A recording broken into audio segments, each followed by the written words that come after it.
ሰው የማይፈልገው ላይ ሲያተኩር ህሊና ተቀብሎ እሱን ነው የሚያኖረን። ህይወት ምርጫ ናት።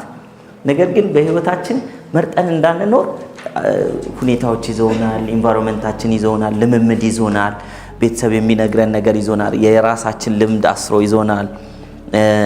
ብዙዎቻችን በማይመስለን መልኩ ደግሞ ከምንም በላይ ምቾት ይዞናል። ብዙ ሰው ተመችቶኛል አይልም፣ ግን ተመችቶታል። ኮምፎርትን የመሰለ ጠላት የለም። ኮምፎርት ማለት አይመቸን አይደለም። ነገር ግን ሰው ለምሳሌ በቤተሰብ ውስጥ በቤታችሁ ውስጥ ወይም በጎረቤት ወይም በዘመድ ወይም በጓደኛ ከአንድ ሰው ጋር ደስ በማይል መልኩ በተደጋጋሚ የምትጨቃጨቁት ሰው we have all our own comforts። የሚገርማችሁ ጭቅጭቅን ከአንድ ሰው ጋር ለምዳችሁ ሁልጊዜ በዛ ሙድ ውስጥ ትኖሩና ከተወሰነ ጊዜ በኋላ አንድ ቀን ሰላም ቢሆን ምንድነው ዛሬ የተፈጠረው? ለምን ተለወጠ? ጭቅጭቅ እንወዳለን አይደለም። ዛሬ የምናየው ርዕስ ከኮምፎርት እንዴት አድርገን እንደምንወጣ ነው። የልምድ ቀጠና ማለት የሰው ልጅ ህሊና ትልቁ የተሰራው ችሎታው ልምድን መቻሉ ነው፣ መልመድ መቻሉ። የሰው ልጅ ህሊና ጭቅጭቅን ይለምዳል። የሰው ልጅ ህሊና ስድብን ይለምዳል። የሰው ልጅ ህሊና ጦርነትን ይለምዳል። ያው ኢትዮጵያውያንን እኛን ማንሳት ነው አይደል?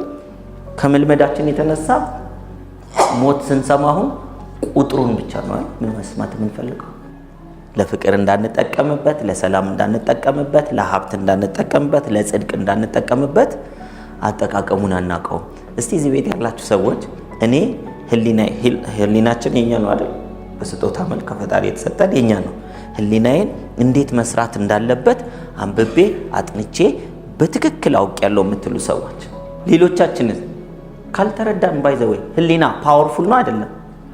ፓወርፉል ነው እኮ ማለት ይወስደናል ማለት ነው ወደ ፈለገበት። እና ወዴት ነው የምትሄዱት ሲባል ያው እንግዲህ እሱ ወደሚወስደኝ፣ እሱ ሲባል ወደ ላይ ፈጣሪ እንዳይመስላችሁ እዚህ ላይ ያለው ደግሞ የሚወስደን ወዴት ነው ሲባል በልጅነታችን በአካባቢያችን በቤተሰብ በዘመድ በጎረቤት በጓደኛ በሚዲያ ምን የተደረገ ነው እኛ ላይ የገባ አንተ ማትረባ አንቺ ማትረቢ እየተባልን አድገን የሚረባ ፍሬ ለማፍራት አንችልም።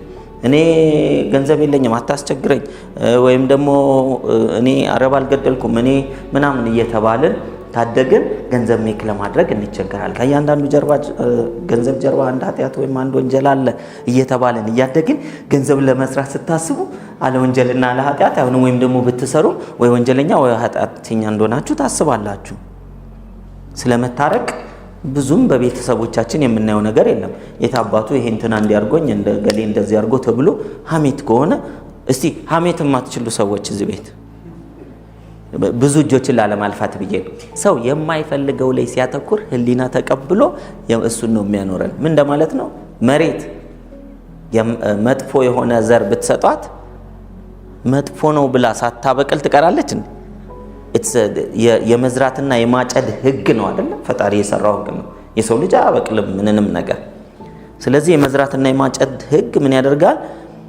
አንድ ዘር አፈር ውስጥ ከገባ እንክርዳድም ይሁን ስንዴ ከዛ እርጥበት ካገኘ የዘሩ አይነት የሚደርስበትን የሚያፈራበትን ጊዜ የሚወስነው ምኑ ነው? የዘሩ አይነት። እንክርዳድ ከሆነ በወራት ይደርሳል። ስንዴም እንደዚሁ። ቴምር ከሆነ በብዙ ዓመታት ይደርሳል። ቡና ከሆነ በ2 ዓመት በ3 ዓመት ይደርሳል፣ ያፈራል።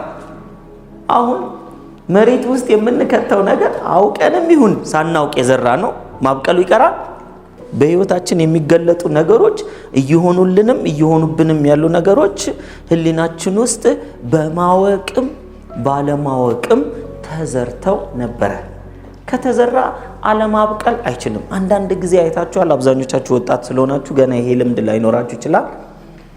የሆነ በጓደኞች መካከል ችግር ይገጥማችኋል፣ ወይ በትምህርት ላይ ችግር ይገጥማችኋል፣ ወይ በቤት ውስጥ ችግር ይገጥማችኋል። እና አንዳንድ ጊዜ ሲመራችሁ ከአንድ ቦታ ሙቭ ታደርጋላችሁ አይደል?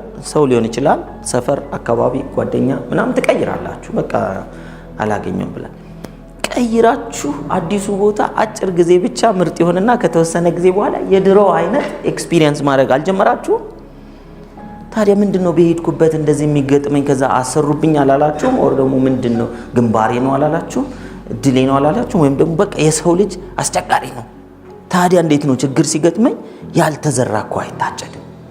እኔ ፍቅር ነው የምፈልገው እኔ በተማምኖ መኖር ነው የምፈልገው፣ እኔ በሰላም መኖር ነው የምፈልገው እንላለን። እኔ ጽድቅ ነው የምፈልገው ሁላችን በግል እንላለን። መፈለግ ሌላ፣ መዝራት ሌላ። መስራትና መዝራት ራሱ አይገናኝ። ገበሬ ወጥቶ ሲኮተኩት እየሰራ ነው የሚያሳድገው፣ ግን የዘራውን ነው አይደል? እንክርዳድ ዘርቶ እንደ በቆሎ እንደ ስንዴ ቢኮተኩተው ቢያርመው በኋላ የሚያበቅለው ምንድን? ለፍቷል እኮ ሰርቷል። ሰው የሰራውን አያገኝም፣ የዘራውን ነው። የሚዘራው በሰብኮንሽስ ማይንዳችን ውስጥ ነው። ሰብኮንሽስ ማይንድ ውስጥ የሚዘራው ደግሞ ሆን ብለን ከምንዘራው ይልቅ ሳናስብ ሳናስተውል ልብ ሳንል የሚዘራብን ይበዛል። ያ የሚዘራብን ነገር በውስጣችን ተጠራቅሞ ምን ሆኗል? ካርቶን ውስጥ ይኸው እዚህ ጋር ካርቶን ውስጥ እንዳለው ሰው ምቾት ሆኗል። ምቾት ማለት ድሎት ማለት አይደለም። በዚህኛው አገላለጽ ለምድ ሆነ። ከለመዱት ምንድነው? ከማያውቁት መልአክ የለመዱት ሰይጣን ይሻላል ሲባል እኮ ኧረ አይሻልም ልንል እንችላለን። እየኖር ነው አይደል እንዴ ሰይጣናችንን። ልምምድ መጥፎ ነው። ልምምድ እኮ ነው ምቾት። ሰው የሲጋራ የጫት የአልኮል ሱስ ውስጥ ይገባል አይደል? መጀመሪያ ጊዜ ሲያጨስ፣ መጀመሪያ ጊዜ ሲጠጣ፣ መጀመሪያ ጊዜ ሲቅም፣ መጀመሪያ ጊዜ እነዚህን ሱሶች ሲያደርግ ዋው ብሎ ነው እንዲያደረገው አይደል? ኧረ ደስ አይልም፣ ኧረ ይመራል፣ ኧረ እንትን ይላል ምናምን ያቃጥላል ብሎ እኮ ነው መጀመሪያ። በኋላ ሲጥም እሱን ካላመጣችሁልኝ አልኖርም ይምር ያን ያክል ይሆናል። አሁን ልክ ሱስ ሲባል ብዙ ሰው የሌላችሁበት ነው አይደል ይመስላችሁ? እኔ እንኳን የለብኝም እንዴ። ኑሯችን እንዳለ ሱስ አይደለም። አለባበሳችን ሱስ ነው፣ አነጋገራችን ሱስ ነው፣ የምናገኘው ህይወት ውጤት ሱስ ነው፣ ከጓደኞቻችን ጋር ያለን ኮሚኒኬሽን ሱስ ነው። ስለዚህ ለምንፈልገው ነገር መለማመድ ያለብን ሱስ አለ ማለት ነው። የማንበብ ሱስ፣ የይቅርታ ሱስ፣ የምስጋና ሱስ፣ የመጸለይ ሱስ፣ ሰዎችን የመርዳት ሱስ፣ ቢዝነስ ቢልድ የማድረግ ሱስ። አያችሁ ሰው መጀመሪያ ዘሩን ይዘራል። የዘሩ አይነት ልምድ ሱስ ያልኳችሁ እንግዲህ ልምምዱን ያዳብራል። ከዛ እሱ ልምምዱ ጠዋት ተነስቶ እንደ ዘበት ነው አይደል የሚሰራው። ሱስ ተጨንቀን ነው እንደምንሰራው። አላርም ሞልቶ የሚያጨሰው አይታችኋል። እንዳልረሳ ሰዓትማ እንዳልፍብኝ ብሎ አይሆንም። አላርም ሞልቶ የሚያነብስ ሰው ስንት ሰው ነው? ከዚህ ቤት ውስጥ ያላችሁ ሰዎች ያው ማንበብ ስላችሁ መቼም ፖለቲክስ አይደለም። ብዙ ሰው ማንበብ ሲባል ቶሎ ብሎ ፖለቲካ ልቦለድ ላይ ይሄዳል። የኔና የናንተ ኑሮ እያለ እንዴት ልብ የወለደውን እናያለን። አናንብብ እኮ አለ ለመዝናናት እናንብብ። ነገር ግን ከዚህ በላይ የተሸከምነው ነገር ህሊና እንዴት እንደሚሰራ ማወቅ አለብን።